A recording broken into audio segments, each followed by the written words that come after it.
Welcome to AM Finest. Hi friends, அஸ்ஸலாமு அலைக்கும். இன்றைக்கி நம்ம என்ன பண்ண போகிறோம்னா சிக்கன் நூடுல்ஸ் பண்ண போகிறோம். அது எப்படி பண்ணலாங்கிறத பார்க்கலாம் வாங்க.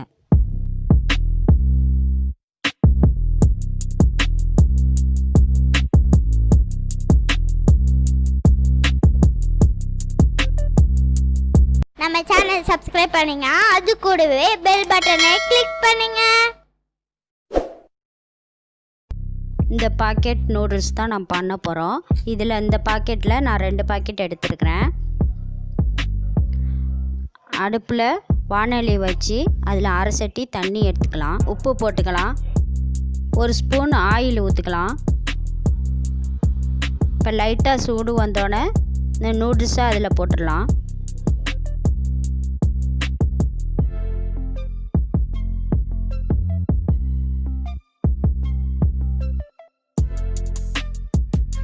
இந்த நூடுல்ஸ் 6 பேர் சாப்பிட்லாம். என்னோட நூடுல்ஸ் பாக்கெட்டில் 10 மினிட்ஸ் பாயில் ஆகிடும்னு போட்டிருக்கு. நான் அதேமாரி பண்ணுறேன். உங்கள் நூடுல்ஸ் பாக்கெட்டில் போட்டிருக்க மாதிரி நீங்கள் பண்ணிக்கோங்க. இப்போ இது நல்லா வெந்துருச்சு. இப்போ நம்ம இதை வடிகட்டிடலாம். இப்போ இது நல்லா பாயில் ஆகிடுச்சு. இதை ஒரு வடிகட்டி எடுத்து வடிகட்டிடலாம். தண்ணி இல்லாமல் வடிகட்டி ஒரு பிளேட்டில் மாற்றியாச்சு. அதில் 1 ஸ்பூன் ஆயில் ஊற்றிக்கலாம். எதுக்கு இந்த ஆயில் ஊற்றுறோம்னா நல்லா பொலன்னு வரும். ஆயில் ஊற்றினோம்னா ஒட்டாமல் வரும். அதுக்காக தான் நம்ம இப்போ ஆயில் ஊற்றுறோம். இந்தமாரி நல்லா கிண்டி விட்டுக்கலாம்.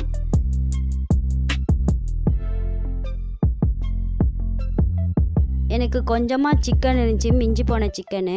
அதை வச்சு தான் நான் இப்போ நூடுல்ஸ் போட போகிறேன். இதுமாரி சின்ன சின்ன பீஸாக சிக்கனை கட் பண்ணிக்கலாம். அதில் 1 ஸ்பூன் மிளகாத்தூள் போட்டுடலாம். இஞ்சி பூண்டு பேஸ்ட்டு ஒரு அரை ஸ்பூன் போட்டுடலாம். தேவைக்கேற்ப உப்பு போட்டுடலாம். கார்ன்ஃப்ளவர் மாவு ஒரு அரை ஸ்பூன் போட்டுடலாம். லெமன் கொஞ்சமாக. இதை ஒரு வாட்டி மிக்ஸ் பண்ணி விட்டுடலாம். இதை சட்டியில் போட்டு ஃப்ரை பண்ணி எடுத்துடலாம். வாணலி வச்சு ஆயில் கொஞ்சமாக ஊற்றிக்கலாம்.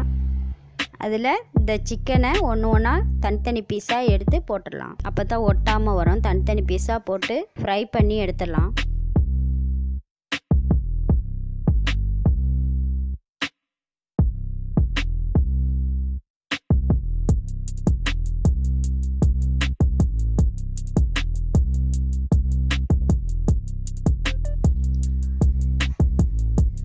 இப்போ நல்லா ஃப்ரை பண்ணியாச்சு. இதை எடுத்து ஒரு பிளேட்டில் எடுத்துக்கலாம்.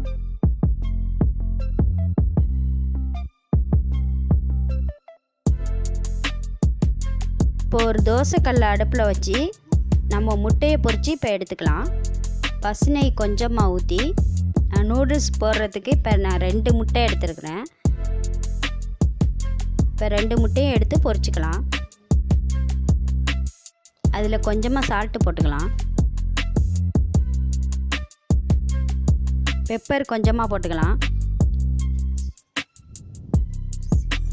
இப்போ அதை நல்லா கொத்தி விட்ருவோம்.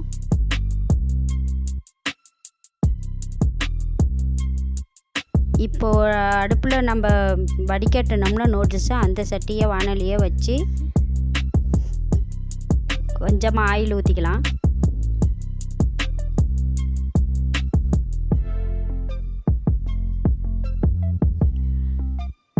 வெங்காயம், பெரிய சைஸ் வெங்காயம் 2 வெங்காயம் எடுத்துட்டு நான் சின்னதாக அரிஞ்சு வச்சுருக்கேன். அதையும் போட்டுடலாம். 1/4 ஸ்பூன் உப்பு போட்டுக்கலாம். அதிலேயே ஆனியனை நல்லா வணக்கி விட்டுக்கலாம்.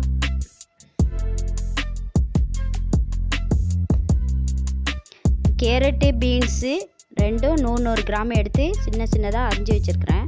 அதையும் அதோட ஆட் பண்ணிடலாம். 1 டைம் நல்லா மிக்ஸ் பண்ணி விட்டுக்கலாம்.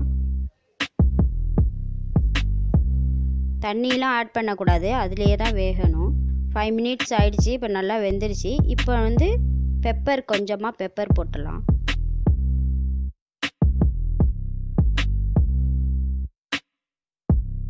ஒன்றரை ஸ்பூன் மிளகாத்தூள் போட்டுடலாம். இப்போ இதை நல்லா கிண்டி விட்டுட்டு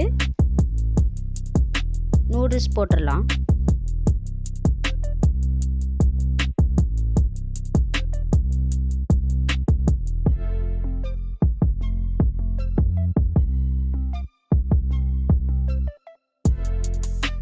நூடுல்ஸை போட்டு நல்லா கிண்டி விட்டுறணும். அந்த காய்கறியெல்லாம் மேலே வர்ற மாதிரி நல்லா கிண்டி விட்டுறணும்.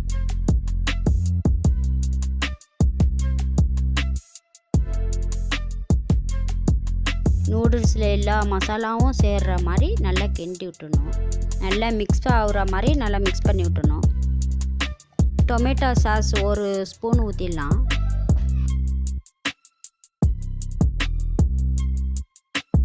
இந்த டைமில் நம்ம சிக்கன் பொரிச்சு வச்சுருக்கோம்ல, அதை கொட்டிடலாம்.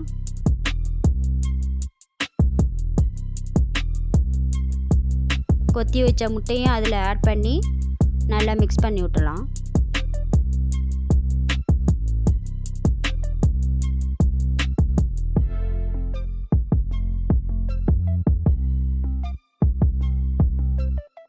ரெஸ்டாரண்ட்டில் வாங்குறத விட இதை நம்ம வீட்டிலையே செஞ்சு சாப்பிட்டா சூப்பராக இருக்கும். உடம்புக்கு நல்ல ஹெல்த்தியாக இருக்கும்.